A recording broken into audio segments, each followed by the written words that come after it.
Hi, I'm Jade, and today I'm going to be talking about open source engagement and the things that the ammo you can take back with you to your employer to help you in that journey.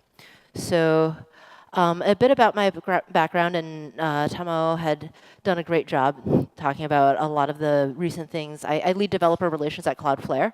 I founded a company called Sandstorm. I was at Meteor, and I started a network of hacker houses. But before all of that, my background is actually in neuroscience, main language being MATLAB. I'm going to rewind quite a bit back to the 90s. So who here was alive in the 90s or remembers the 90s? And that is great. I am not old. So when I was a little girl, I was a bit of an open source fanatic. I was a bit of a very like copyleft hardliner.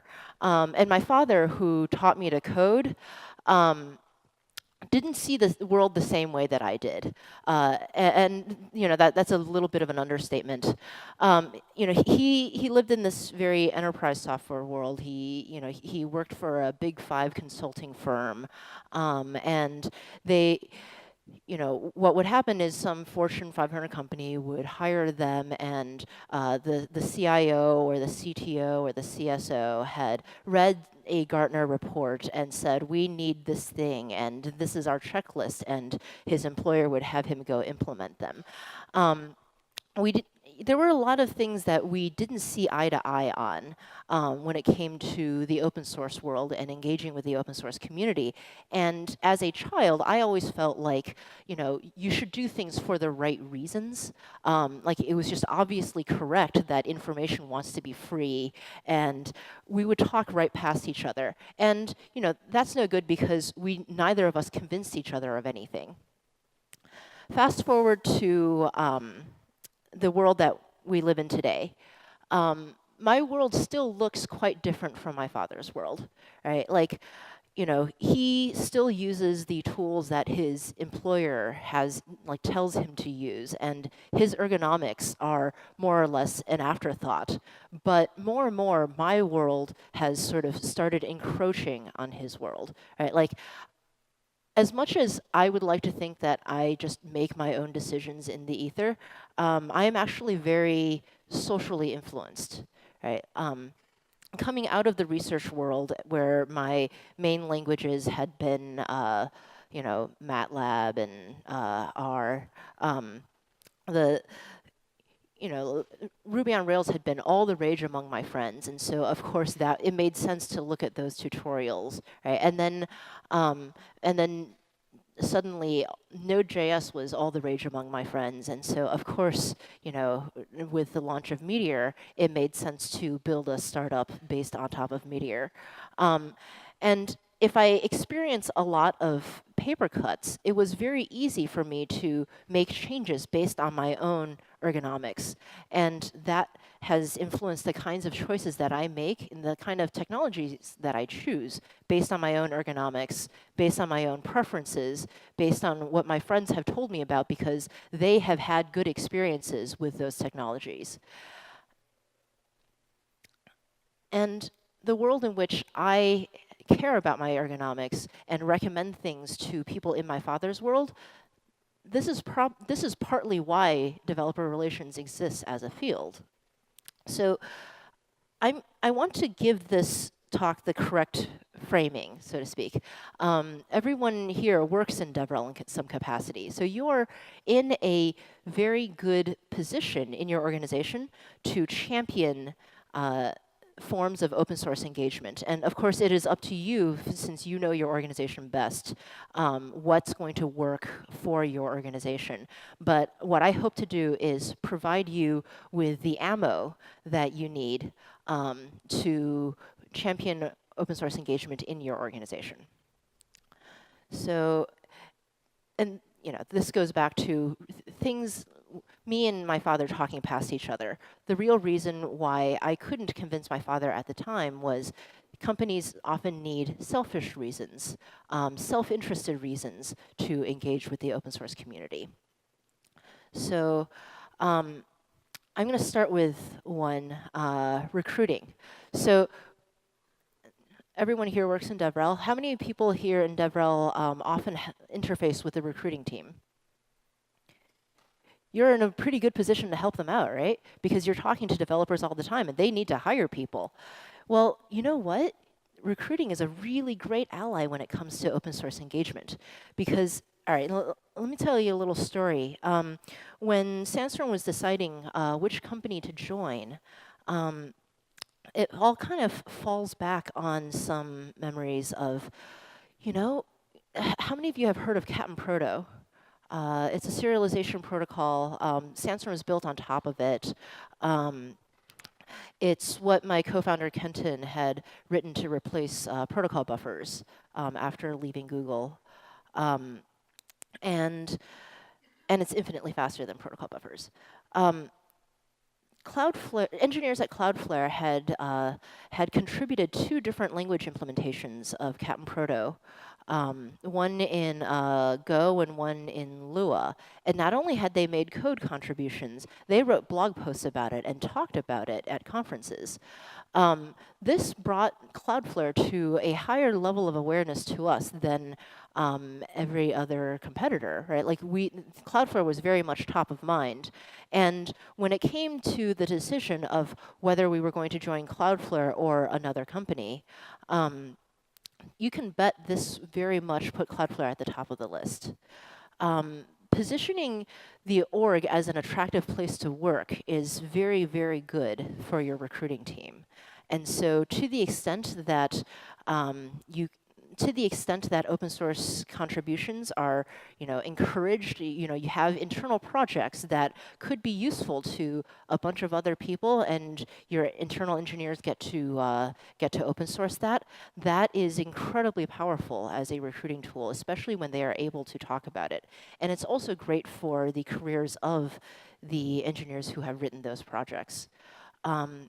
There's another story. I have a few friends who work at ThoughtWorks, which is a large consulting shop that does projects for clients. And one of my friends there, her main role is QA. So she finds a lot of bugs and files issues. She comes from a math background, but she really wants to be a web developer. And one of the things that ThoughtWorks did that I think is really admirable is, when their employees are between projects, and in her case, she's, her main role is QA. They didn't feel like she was ready for web development projects yet. Because she had some downtime between projects, she could work on open source projects in capacity as a web developer, and that allowed her to level up her skills.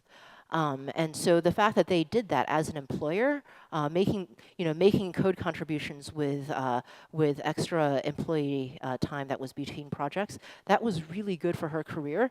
And as a result, she also told her friends about it, and they therefore want to work at ThoughtWorks more because it was good for leveling up their skills. So yes, open source, great. It makes your organization a much more attractive place to work. So another thing is, another thing that your organization is probably very interested in is its own survival and stability and the dependencies that it has. Now, a lot of open source projects that are key pieces of infrastructure that make the internet continue to function are often volunteer run and written by 1 or 2 maintainers on a volunteer basis, and it's not their full-time thing necessarily, right? And what would happen to your organization if they didn't have the time or resources to fix a security hole? Right? What would happen if they were to suddenly, if there was a bus factor? Your organization can do things like financially support some of these projects directly through a nonprofit called Open Collective, for instance. They can also do things to upstream their patches and make contributions to the projects that they depend upon. Engineers at Cloudflare have gone out of their way to let me know about which projects are we depend on, and I reach out to them and give them free upgrades. And I'll talk more about that later. But if there are projects that are in the critical path for your organization, and you're going to have a bad day if something goes wrong, then yeah, your organization should help them out. And you probably have a lot of allies in the engineering org, if you don't already report into the engineering org, to help you out in that regard, to help out the projects that you depend upon. And thirdly, widespread adoption, right? This sort of like awareness. So, when in my father's world, he uses whatever tools he is exposed to because his manager told him to use that set of tools for the job to implement the project. In my world, I use tools that I'm already comfortable with when I'm starting a new project, right? Like I use a language that I'm already in. And in the case of open source community engagement, if a student or if I'm talking about myself, I got familiar with a particular tool chain, a particular workflow because of contributing to open source projects, because they're already using those things. I am much more likely to use the things that I'm comfortable with. So there is a very good awareness factor in giving free upgrades or doing that kind of open source engagement, just giving away your product to the open source community, because in a generation growing up that is, my world compared to my father's world, we are heavily socially influenced. And the social influence of open source projects. The social influence of open source projects is by the very nature of their collaboration. Right? And this is especially true for developer tools and things that you might use in your workflow. Any kind of product management software, any kind of bug reporting tool. Those things are all. It behooves you very much to engage with the community.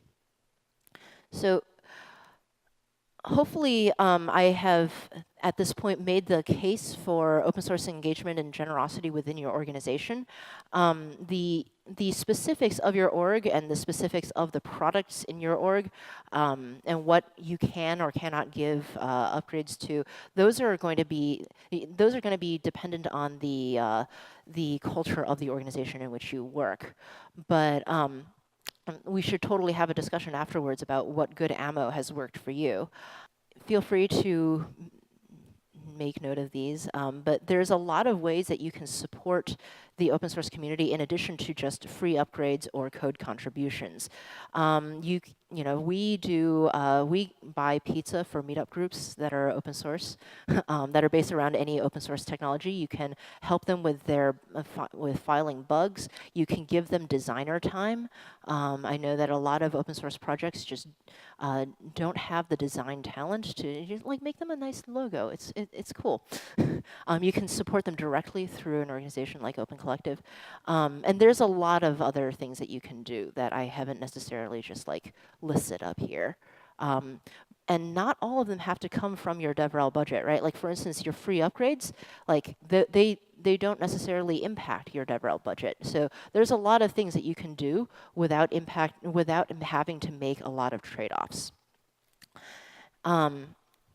And before moving on, sometimes you might get some potential concerns from the organization as you champion, hey, we should give our product away. Because what if you are cannibalizing revenue? How do you address those kinds of concerns is a thing that frequently comes up. And there are a lot of open source companies that that are VC-backed startups in a growth stage. And how do you separate the Crunchy Granola open source projects from the larger enterprises? And there's a number of ways you can do that. For instance, you can filter by nonprofit or 501c3 status, but that is quite limiting because what if they're not US-based, or what if they are a very young project? What if they are just a repo and they don't actually have an org structure yet, or it's like 1 or 2 people somewhere? Volunteer-based is also another very good way to filter. It's a safe line to draw in the sand, but it could be a little bit on the conservative side. You could also do things on a case-by-case basis. That is much more time-intensive for your DevRel team, but it goes a lot faster if you just have clearly written rules for what passes or what won't pass the filter. An example, so Cloudflare gives free upgrades to the pro level for open source projects. It's any, if it's a nonprofit or if it's volunteer run, it will qualify, and if it's a developer tool or serving the developer community, it qualifies. So anyone here a maintainer of an open source project? Sign up for your free upgrade.